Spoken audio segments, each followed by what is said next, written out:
नमस्कार दोस्तों, KBC Rajasthan news channel में आपका स्वागत है। चलिए नजर डालते हैं आज की टॉप 25 खबरों पर। राशन कार्ड व्यवस्था में बड़ा बदलाव किया गया है। अब जन्म प्रमाण पत्र जारी होते ही नवजात का नाम स्वतः जुड़ जाएगा और मृत्यु प्रमाण पत्र बनने पर नाम अपने आप हट जाएगा। जयपुर में अगले वर्ष अगस्त तक करीब 1000 इलेक्ट्रिक बसें सड़कों पर दौड़ेंगी। सरकार राजधानी की सार्वजनिक परिवहन व्यवस्था को पूरी तरह ग्रीन और आधुनिक बनाने की तैयारी कर रही है। मुख्यमंत्री भजन लाल शर्मा ने संकेत दिए कि राजस्थान में भी 8वें वेतन आयोग की सिफारिशें लागू की जाएंगी। इसके लिए कर्मचारियों के वेतन मान और विसंगतियों पर उच्च स्तरीय समिति बनाई जाएगी। राजस्थान में ट्रांसपोर्टरों की अनिश्चितकालीन हड़ताल शुरू हो गई है। करीब 10,000 ट्रकों के पहिए थम गए। परिवहन संगठनों ने वीएलटीडी और ई चालान व्यवस्था का विरोध किया है। आरजीएचएस में अब ओपीडी की 2000 तक की सामान्य जांच बिना पूर्व अनुमति कराई जा सकेगी। इससे अधिक राशि वाली जांच के लिए पोर्टल से मंजूरी लेना अनिवार्य रहेगा। आरजीएचएस में कैंसर मरीजों के इलाज के लिए नई गाइडलाइन लागू कर दी गई है। महंगी दवाओं, बड़ी सर्जरी और विशेष थेरेपी के लिए अब मेडिकल बोर्ड की मंजूरी आवश्यक होगी। मुख्यमंत्री कालीबाई भील उड़ान योजना में अब सैनिटरी पैड वितरण ओटीपी सत्यापन से होगा। जनाधार आधारित ऑनलाइन रिकॉर्ड से योजना में पारदर्शिता बढ़ाने और धांधली रोकने की तैयारी की गई है। बालोतरा के जोधपुर हाईवे पर श्रद्धालुओं की एसयूवी अज्ञात वाहन से टकरा गई। भीषण सड़क हादसे में 3 लोगों की मौत हुई, जबकि कई अन्य घायल होने से इलाके में शोक फैल गया। मौसम विभाग के अनुसार राजस्थान में अगले 3 दिनों तक अधिकांश क्षेत्रों में मौसम मुख्य रूप से शुष्क रहेगा। कई जिलों में उमस और तापमान बढ़ने की संभावना भी जताई गई है। माध्यमिक शिक्षा विभाग में प्रयोगशाला सहायक और तृतीय श्रेणी पुस्तकालय अध्यक्षों के कुछ तबादला आदेश उसी दिन निरस्त कर दिए गए। इससे पूरी स्थानांतरण प्रक्रिया की पारदर्शिता पर सवाल उठे हैं। राज्य सरकार ने 40 वर्ष से अधिक आयु के औद्योगिक कर्मचारियों के लिए स्वास्थ्य सुरक्षा नियम लागू किए हैं। नियमित मेडिकल जांच और सुरक्षित कार्यस्थल सुनिश्चित करने पर विशेष जोर रहेगा। झालावाड़ में वन भूमि पर बने नशा तस्करों के अवैध निर्माणों पर बुलडोजर चलाया गया। करीब 8 करोड़ की लागत से बन रहा एक मकान भी ध्वस्त कर दिया गया। झुंझुनू पुलिस की कालिका टीम अब महिलाओं और छात्राओं को राजकॉप ऐप तथा पैनिकिंग बटन की जानकारी दे रही है। आपात स्थिति में तुरंत लोकेशन पहुंचने पर सहायता उपलब्ध कराई जाएगी। मंत्री मदन दिलावर के अलवर दौरे के बाद 8 ग्राम विकास अधिकारियों का बाड़मेर तबादला कर दिया गया। खराब सफाई व्यवस्था और जल भराव पर नाराजगी के बाद यह कार्रवाई हुई। अपंजीकृत वाहन दुर्घटना। नए वाहन डीलरों को अपंजीकृत गाड़ी से दुर्घटना होने पर पीड़ित परिवार को RS लाख का मुआवजा देने का कड़ा आदेश जारी किया गया है। अजमेर हाई सिक्योरिटी जेल में जगन गुर्जर हत्याकांड के बाद उसके भाई पप्पू गुर्जर को सुरक्षा कारणों से दूसरी जेल में स्थानांतरित करने की तैयारी तेज कर दी गई है। अपनी लंबित मांगों को लेकर आंगनबाड़ी कार्यकर्ताओं ने कई जिलों में प्रदर्शन किया। महिलाओं ने सड़क जाम कर सरकार से जल्द वार्ता और मांगों का समाधान करने की मांग उठाई। फर्जी अनुभव, प्रमाण पत्र और सत्यापन के आधार पर नौकरी पाने वाले लिपिक के खिलाफ दौसा में मामला दर्ज किया गया। पुलिस पूरे फर्जीवाड़ा गिरोह की भूमिका की जांच कर रही है। राजस्थान में नए occupational safety, health and working conditions नियम लागू कर दिए गए हैं। सरकार का दावा है कि इससे उद्योगों और श्रमिकों दोनों को बड़ा लाभ मिलेगा। नसीराबाद देवली वाया केकड़ी करीब 100 किमी लंबी 4 लेन सड़क परियोजना का निर्माण शुरू हो गया। इससे अजमेर, बूंदी, कोटा और केकड़ी के बीच बेहतर कनेक्टिविटी मिलेगी।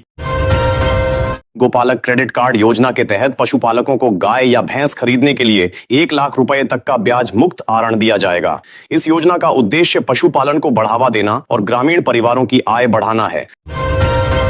झालावाड़ में हिस्ट्री शीटर और नशा तस्करों के खिलाफ बुलडोजर कार्रवाई हुई। प्रशासन ने अवैध कब्जे हटाए और अपराध से जुड़ी संपत्तियों पर सख्त कार्रवाई कर बड़ा संदेश दिया।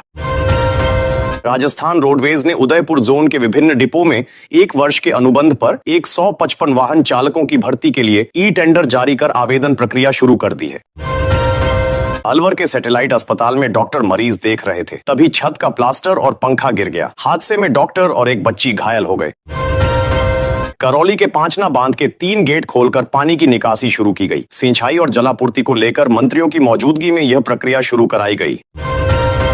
जयपुर की अवैध पटाखा फैक्ट्री विस्फोट मामले में मुख्य आरोपी फिरोज को 26 दिन बाद गाजियाबाद से गिरफ्तार किया गया। पुलिस अब पूरे सप्लाई नेटवर्क की जांच कर रही है। हाई कोर्ट ने सरस, अमूल, मदर डेयरी और अन्य डेयरी ब्रांडों के दूध व उत्पादों की गुणवत्ता जांच के निर्देश दिए हैं। रिपोर्ट अदालत में पेश करनी होगी।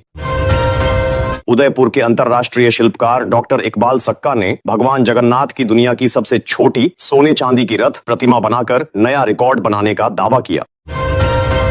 पंचायत और नगरीय निकाय चुनाव का पूरा शेड्यूल जारी हो गया है। राजस्थान में निकाय चुनाव सितंबर में और पंचायत चुनाव अक्टूबर और नवंबर में कराए जाएंगे। हाई कोर्ट ने समय पर चुनाव कराने के सख्त निर्देश दिए हैं। राजस्थान में मानसून फिर से सक्रिय हो गया है। जयपुर, कोटा, अजमेर, उदयपुर, जोधपुर, बीकानेर और भरतपुर संभाग में तेज बारिश और तेज हवाओं का अलर्ट जारी किया गया है। टोल टैक्स में बढ़ोतरी कर दी गई है। जयपुर से जुड़े कई राष्ट्रीय राजमार्गों और एक्सप्रेसवे पर car, jeep, taxi, mini bus और भारी वाहनों के टोल में 8 से 12% तक बढ़ोतरी लागू कर दी गई है। निजी स्कूलों को अब 22 दिन में मान्यता मिलेगी। शिक्षा मंत्री मदन दिलावर ने निजी विद्यालयों की मान्यता प्रक्रिया को सरल और समयबद्ध बनाने की घोषणा की है। आवेदन शुरू होंगे और तय समय सीमा में पूरी प्रक्रिया पूरी की जाएगी। भीलवाड़ा में शादी और सामूहिक आयोजनों में बिना फूड लाइसेंस भोजन तैयार करने वाले हलवाइयों और कैटरर्स पर कार्रवाई होगी। बिना लाइसेंस भोजन तैयार करने पर जेल और जुर्माने का प्रावधान रहेगा। राजस्थान के सरकारी माध्यमिक और उच्च माध्यमिक विद्यालयों में पहली बार एलुमनाई मीट आयोजित की जाएगी ताकि पुराने विद्यार्थी अपने स्कूलों के विकास में योगदान दे सकें। जयपुर के लगभग 6 लाख जल उपभोक्ताओं को राहत मिलेगी। अब पानी के बिल पर QR कोड दिया जाएगा, जिससे मोबाइल पर पूरी बिलिंग और भुगतान की जानकारी मिल सकेगी। LDC पेपर लीक मामले में बड़ी कार्रवाई हुई है। जैसलमेर के स्वामी विवेकानंद मॉडल स्कूल में परीक्षा धांधली मामले में आरोपी शिक्षक सहित 2 वीक्षकों को निलंबित कर दिया गया है। शिक्षा विभाग ने पुलिस रिपोर्ट के आधार पर यह कार्रवाई की है। मुख्यमंत्री अमृत आहार योजना के तहत आंगनबाड़ी जाने वाले बच्चों और माताओं को कुपोषण से बचाने के लिए प्रतिमाह 1500 रुपए मूल्य का पौष्टिक आहार किट निःशुल्क दिया जा रहा है। स्पेशल ऑपरेशन ग्रुप ने पटवारी भर्ती परीक्षा में डमी अभ्यर्थी बैठाकर नौकरी पाने वाले एक पटवारी को गिरफ्तार किया है। जांच में सामने आया कि आरोपी ने करीब 5 लाख रुपए देकर यह फर्जीवाड़ा किया था। सांप के काटने के इलाज के लिए अजमेर के जवाहरलाल नेहरू अस्पताल में प्रदेश का पहला पॉइजन इंफॉर्मेशन सेंटर स्थापित किया जाएगा। इससे मरीजों को समय पर बेहतर इलाज और विशेषज्ञ सलाह मिल सकेगी। ग्रामीण और शहरी सेवा शिविरों की अवधि बढ़ा दी गई है। मुख्यमंत्री भजन लाल शर्मा ने जनता की सुविधा को देखते हुए शिविरों का समय आगे बढ़ाने का फैसला लिया है। पूरे प्रदेश में फिर से शिविर लगाए जाएंगे। कोटा, बूंदी और बारां के किसानों को बड़ी राहत मिली है। गांधी सागर और राणा प्रताप सागर बांध से अतिरिक्त पानी छोड़ा जाएगा, जिससे चंबल नहरों के जरिए खरीफ फसलों की सिंचाई के लिए पर्याप्त पानी उपलब्ध कराया जाएगा। ट्रांसपोर्टरों की हड़ताल के बाद प्रदेश में वाहनों में VLTD ट्रैकिंग डिवाइस लगनी शुरू हो गई है। सरकार ने 23 कंपनियों को इसकी जिम्मेदारी सौंपी है और प्रत्येक डिवाइस से सरकार को 1000 रुपए का राजस्व मिलेगा। बुढ़ापा पेंशन और RTE में फर्जीवाड़े का खुलासा हुआ है। सरकारी रिकॉर्ड में फर्जी आधार स्लिप बनाने और बच्चों की उम्र बदलने का मामला सामने आया है। जांच एजेंसियां पूरे नेटवर्क की जांच में जुटी हुई हैं। जयपुर एयरपोर्ट लैंड डील मामले में हाईकोर्ट से JDA को राहत मिली है। अदालत ने एकल पीठ के आदेश पर अंतरिम रोक लगा दी है। अमृत भारत स्टेशन योजना के तहत जैसलमेर रेलवे स्टेशन के विस्तार के लिए 110 करोड़ 51 लाख रुपए मंजूर किए गए हैं। इसके बाद कुल निवेश लगभग 250 करोड़ रुपए तक पहुंच जाएगा। राजस्थान हाईकोर्ट ने जोधपुर शहर के 17 कब्रिस्तानों में किसी भी नए अवैध निर्माण पर तत्काल रोक लगाने के निर्देश दिए हैं। संबंधित विभागों को संयुक्त निगरानी करने का आदेश भी दिया गया है। राजस्थान में पश्चिमी विक्षोभ सक्रिय होने के बाद मौसम का मिजाज बदल गया है। मौसम विभाग ने करीब 20 जिलों में येलो अलर्ट जारी किया है। कई इलाकों में हल्की बारिश और तेज हवाओं की संभावना जताई गई है। तापमान में गिरावट आने से लोगों को भीषण गर्मी से राहत मिलने की उम्मीद बढ़ गई है। सवाई माधोपुर के कई इलाकों में सुबह हल्की बारिश दर्ज की गई, जिससे मौसम सुहावना हो गया। बारिश के बाद तापमान में कमी आई और लोगों को गर्मी से राहत मिली। मौसम विभाग का कहना है कि अगले कुछ दिनों तक बादल छाए रह सकते हैं और रुक रुक कर बारिश का दौर जारी रहने की संभावना बनी हुई है। जयपुर समेत राजस्थान के कई जिलों में मौसम विभाग ने आंधी और हल्की बारिश का अलर्ट जारी किया है। तेज हवाओं के साथ कुछ क्षेत्रों में धूल भरी आंधी भी चल सकती है। प्रशासन ने लोगों को सतर्क रहने की सलाह दी है, क्योंकि इससे यातायात और सामान्य जनजीवन प्रभावित होने की संभावना बनी हुई है।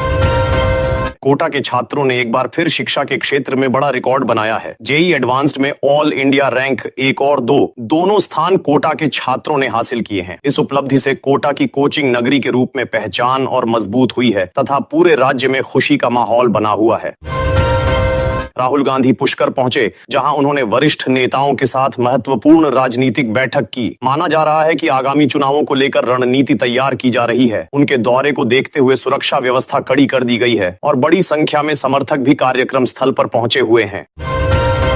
राजस्थान में कमर्शियल गैस सिलेंडर महंगा हो गया है। इस बढ़ोतरी का असर होटल, रेस्टोरेंट, ढाबों और छोटे व्यापारियों पर पड़ सकता है। कारोबारियों का कहना है कि लागत बढ़ने से सामान और सेवाओं की कीमतों पर भी असर देखने को मिल सकता है, जिससे आम लोगों पर अप्रत्यक्ष बोझ बढ़ेगा। 5 किलो वाले छोटे गैस सिलेंडर की कीमतों में भी बढ़ोतरी कर दी गई है। इसका सीधा असर ग्रामीण और कम आय वाले परिवारों पर पड़ेगा। लोगों का कहना है कि पहले से बढ़ती महंगाई के बीच यह फैसला अतिरिक्त आर्थिक बोझ बढ़ाएगा। फिलहाल सरकार की ओर से किसी राहत की घोषणा नहीं हुई है। अमेरिका के पूर्व राष्ट्रपति डोनाल्ड ट्रंप की बेटी टिफनी ट्रंप अपने पति के साथ राजस्थान पहुंची हैं। जैसलमेर में उनका पारंपरिक स्वागत किया गया। उनकी यात्रा को लेकर सुरक्षा के विशेष इंतजाम किए गए हैं। इस दौरे से राजस्थान के पर्यटन क्षेत्र में नई चर्चा शुरू हो गई है और लोगों की दिलचस्पी बढ़ी है। टिफनी ट्रंप ने जैसलमेर के प्रसिद्ध सोनार किले का भ्रमण किया और वहां की ऐतिहासिक धरोहरों को करीब से देखा। किले की वास्तुकला और स्थानीय संस्कृति ने उन्हें काफी प्रभावित किया। प्रशासन ने उनके दौरे को विशेष महत्व देते हुए व्यापक इंतजाम किए, जिससे पर्यटन को भी अच्छा प्रचार मिलने की उम्मीद जताई जा रही है। चंबल अभयारण्य में घड़ियाल संरक्षण अभियान को बड़ी सफलता मिली है। हाल ही में करीब 100 घड़ियाल शावकों को सुरक्षित स्थानों पर स्थानांतरित किया गया। विशेषज्ञों का कहना है कि इससे घड़ियालों की संख्या बढ़ेगी और क्षेत्र की जैव विविधता मजबूत होगी। पर्यावरण प्रेमियों ने इस उपलब्धि पर खुशी जताई है। चित्तौड़गढ़ के प्रसिद्ध सांवलिया सेठ मंदिर में दान पात्र की गणना के दौरान भारी मात्रा में धन और बहुमूल्य धातुएं प्राप्त हुई हैं। जानकारी के अनुसार लगभग 20 किलो सोना और 120 किलो चांदी मिली है। मंदिर प्रशासन ने सुरक्षा व्यवस्था और रिकॉर्डिंग प्रक्रिया को और मजबूत करने का निर्णय लिया है। राजस्थान में प्रस्तावित पेट्रोल पंप हड़ताल को फिलहाल 15 दिनों के लिए टाल दिया गया है। इससे आम लोगों को बड़ी राहत मिली है। पेट्रोल और डीजल की आपूर्ति सामान्य बनी रहेगी। सरकार और पेट्रोल पंप संचालकों के बीच बातचीत जारी है ताकि उनकी मांगों का समाधान निकाला जा सके। पेट्रोल पंप संचालकों और सरकार के प्रतिनिधियों के बीच महत्वपूर्ण बैठक होने वाली है। इस दौरान विभिन्न मांगों और समस्याओं पर विस्तार से चर्चा की जाएगी। दोनों पक्ष किसी सकारात्मक समाधान की उम्मीद कर रहे हैं ताकि भविष्य में हड़ताल जैसी स्थिति पैदा न हो और आम जनता को परेशानी का सामना न करना पड़े। जयपुर में ड्राइविंग लाइसेंस और ट्रैफिक नियमों से जुड़े नए बदलाव लागू कर दिए गए हैं। प्रक्रिया को अधिक डिजिटल और सख्त बनाया गया है। अधिकारियों का कहना है कि इससे सड़क सुरक्षा बेहतर होगी। हालांकि शुरुआती दिनों में लोगों को नए नियम समझने और अपनाने में कुछ कठिनाइयों का सामना करना पड़ सकता है। राज्य में रफ्तार पकड़ ली है और कई जिलों में बादलों की आवाजाही के साथ हल्की से मध्यम बारिश की संभावना बन रही है, जिससे लोगों को गर्मी से राहत मिल सकती है और मौसम अचानक सुहाना हो सकता है। इसका असर खेती और दैनिक जीवन पर भी दिखेगा। आसमान में अचानक हलचल बढ़ने वाली है क्योंकि मौसम विभाग ने राजस्थान के कई हिस्सों में तेज धूल भरी आंधी और तेज हवाओं के साथ बारिश का अलर्ट जारी किया है, जिससे कुछ इलाकों में दृश्यता कम हो सकती है और यातायात प्रभावित होने की संभावना है। लोग सावधानी बरतें तो बेहतर रहेगा और बाहर निकलते समय सतर्क रहें। बिजली के बिल में राहत की उम्मीद बढ़ रही है क्योंकि पीएम सूर्य घर मुफ्त बिजली योजना के तहत राजस्थान में रूफटॉप सोलर सिस्टम को बढ़ावा दिया जा रहा है। सरकार लोगों को आसान प्रक्रिया और जागरूकता के जरिए इससे जोड़ने की कोशिश कर रही है, जिससे आने वाले समय में बिजली खर्च में कमी देखने को मिल सकती है। औद्योगिक निवेश का बड़ा मौका आज खत्म होने जा रहा है क्योंकि रीको की 11वीं प्रत्यक्ष आवंटन नीति के तहत प्लॉट आवेदन की अंतिम तारीख शाम 6 बजे तक तय की गई है, जिसमें कई निवेशक अपनी फाइलें जमा कर रहे हैं। इससे राज्य में नए उद्योगों की शुरुआत और रोजगार बढ़ने की संभावना दिख रही है। नए उद्योगों की रफ्तार तेज होने वाली है क्योंकि मॉडल ए के तहत औद्योगिक पार्क स्थापित करने के लिए आवेदन प्रक्रिया जारी है। इससे छोटे और बड़े निवेशकों को मौका मिल रहा है और राज्य में औद्योगिक विकास को नई दिशा मिलने की उम्मीद जताई जा रही है। शिक्षा क्षेत्र में हलचल बढ़ गई है क्योंकि राजस्थान पीटीईटी काउंसलिंग के तहत आज कॉलेजों को लॉगिन आईडी और पासवर्ड भेजने की अंतिम डेडलाइन तय है, जिससे आगे की सीट आवंटन प्रक्रिया शुरू होगी और हजारों अभ्यर्थियों की आगे की पढ़ाई और कॉलेज चयन की दिशा तय होगी। राजस्थान में मौसम का रुख राहत भरा होता दिख रहा है क्योंकि पिछले कुछ दिनों की तुलना में तापमान में गिरावट दर्ज की गई है और लोगों को भीषण गर्मी से थोड़ी राहत मिली है, जिससे दिनचर्या आसान हुई है और बाजारों में भी हल्की चहल पहल बढ़ती दिखाई दे रही है। खासकर दोपहर के समय बाहर निकलना अब थोड़ा आसान हो गया है। राजधानी जयपुर में रंगीन माहौल देखने को मिल रहा है क्योंकि विभिन्न होटलों और आयोजनों में फूड फेस्टिवल और सांस्कृतिक कार्यक्रम चल रहे हैं, जिनमें लोगों की अच्छी भागीदारी देखी जा रही है और इससे पर्यटन व स्थानीय व्यापार दोनों को बढ़ावा मिल रहा है। आने वाले दिनों में भीड़ और बढ़ने की संभावना है। राजनीति में बयानबाजी तेज हो गई है क्योंकि पूर्व मुख्यमंत्री अशोक गहलोत ने विपक्षी एकता और राज्य के राजनीतिक हालात पर अपने विचार साझा किए हैं, जिससे सियासी माहौल गर्म हो गया है और विभिन्न दलों में चर्चा तेज हो गई है। आने वाले समय में इसके राजनीतिक असर देखने को मिल सकते हैं। खाद्य सुरक्षा व्यवस्था में बड़ा बदलाव देखने को मिल रहा है क्योंकि खाद्य एवं रसद विभाग ने जन वितरण प्रणाली को पारदर्शी बनाने के लिए ऑनलाइन मॉनिटरिंग के नए निर्देश जारी किए हैं, जिससे राशन वितरण में गड़बड़ी कम होने की उम्मीद है और लोगों तक सही समय पर सामग्री पहुंचाने की व्यवस्था मजबूत होगी। पर्यटन को नई उड़ान देने की तैयारी चल रही है क्योंकि राजस्थान में मानसून के दौरान एडवेंचर टूरिज्म को बढ़ावा देने की योजना पर काम हो रहा है, जिससे युवाओं और पर्यटकों को नए अनुभव मिलेंगे और राज्य में पर्यटन आय बढ़ने की संभावना मजबूत होती दिख रही है, खासकर पहाड़ी और रेगिस्तानी क्षेत्रों में। राजस्व विभाग ने बड़ा कदम उठाया है क्योंकि जमीन से जुड़े विवादों को कम करने के लिए विशेष लोक अदालतों के आयोजन का निर्णय लिया गया है, जिससे लोगों को अपने मामलों का जल्दी निपटारा मिल सके और कोर्ट पर दबाव कम हो। इसका सीधा असर ग्रामीण क्षेत्रों में देखने को मिलेगा। युवाओं के लिए नए मौके खुलने जा रहे हैं क्योंकि जयपुर और जोधपुर में स्किल डेवलपमेंट वर्कशॉप्स आयोजित करने की घोषणा की गई है, जिससे छात्रों और बेरोजगार युवाओं को नए हुनर सीखने का अवसर मिलेगा और रोजगार पाने की संभावना बढ़ेगी, खासकर टेक्निकल और डिजिटल क्षेत्रों में। कृषि क्षेत्र में बड़ी तैयारी चल रही है क्योंकि मानसून से पहले किसानों को उन्नत बीज और बुवाई की गाइडलाइन कृषि विभाग द्वारा जारी की गई है, जिससे फसल उत्पादन बेहतर हो सके और किसानों की आय बढ़ने की उम्मीद है। खासकर खरीफ सीजन में इसका असर साफ दिखाई देगा। जयपुर ने वैश्विक स्तर पर एक नई उपलब्धि हासिल की है। टाइम आउट 2026 की सूची में जयपुर को दुनिया के सबसे खुशहाल शहरों में शामिल किया गया है। शहर की सांस्कृतिक विरासत, स्वच्छता, आधुनिक सुविधाएं और बेहतर शहरी जीवन शैली को इस सम्मान का प्रमुख आधार माना गया है। इससे पर्यटन और स्थानीय अर्थव्यवस्था को भी नई गति मिलने की उम्मीद है। राजस्थान लोक सेवा आयोग RPSC ने विभिन्न भर्ती परीक्षाओं का नया परीक्षा कैलेंडर जारी कर दिया है। इस कैलेंडर के माध्यम से अभ्यर्थियों को आगामी परीक्षाओं की संभावित तिथियों और तैयारी की बेहतर योजना बनाने में सहायता मिलेगी। आयोग का उद्देश्य भर्ती प्रक्रिया को अधिक पारदर्शी, समयबद्ध और व्यवस्थित बनाना है। राजस्थान सरकार ने सरकारी स्कूलों में डिजिटल शिक्षा को बढ़ावा देने के लिए डिजिटल क्लासरूम की संख्या 500 से बढ़ाकर 1000 करने की घोषणा की है। इस पहल से विद्यार्थियों को आधुनिक तकनीक के माध्यम से गुणवत्तापूर्ण शिक्षा उपलब्ध होगी। साथ ही शिक्षकों को भी डिजिटल शिक्षण संसाधनों का अधिक प्रभावी उपयोग करने का अवसर मिलेगा। राज्य के इंजीनियरिंग कॉलेजों में प्रवेश के लिए काउंसलिंग कार्यक्रम जारी कर दिया गया है। निर्धारित समय के अनुसार अभ्यर्थी ऑनलाइन पंजीकरण, विकल्प भरने और दस्तावेज सत्यापन की प्रक्रिया पूरी कर सकेंगे। इससे प्रवेश प्रक्रिया अधिक पारदर्शी और सुविधाजनक बनेगी तथा विद्यार्थियों को समय पर कॉलेज आवंटन मिल सकेगा। राजस्थान सरकार ने युवाओं के कौशल विकास को बढ़ावा देने के लिए स्किल डेवलपमेंट कार्यक्रम का नया चरण शुरू किया है। इस कार्यक्रम के अंतर्गत विभिन्न क्षेत्रों में आधुनिक प्रशिक्षण प्रदान किया जाएगा ताकि युवाओं को रोजगार और स्वरोजगार के बेहतर अवसर प्राप्त हों तथा उद्योगों की आवश्यकता के अनुरूप कुशल मानव संसाधन तैयार हो सके। महिला एवं बाल विकास विभाग ने आंगनबाड़ी केंद्रों के आधुनिकीकरण के लिए नई डिजिटल मॉनिटरिंग ऐप शुरू की है। इस ऐप के माध्यम से बच्चों के पोषण, स्वास्थ्य सेवाओं और केंद्रों की गतिविधियों की ऑनलाइन निगरानी की जाएगी। इससे सेवाओं की गुणवत्ता में सुधार और पारदर्शिता बढ़ने की उम्मीद है।